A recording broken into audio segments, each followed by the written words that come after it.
नमस्कार,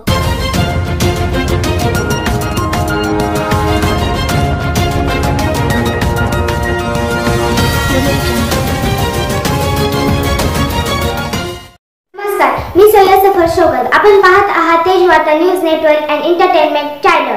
आपण तहसीलदारांना दिले आहे की केंद्राचा जो कायदा आहे तो राज्यात लागू झाला पाहिजे. केंद्र सरकारने जो शेतकरी कायदा पास केलेला आहे, 3 कायदे पास केले, तिन्ही कायदे शेतकऱ्यांच्या हिताचे आहेत.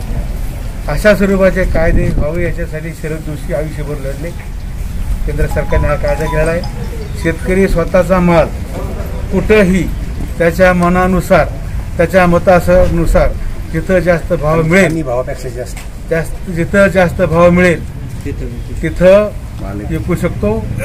हमीभावाचा कायदा अस्तित्वात राहून, हमीभावाचा कायदा आहेच, परंतु शेतकऱ्याला पाहिजे त्या ठिकाणी माल सुद्धा विकता येणार आहे. अशा प्रकारचा कायदा आहे. राज्य शासनाने त्याला अडवलेला आहे.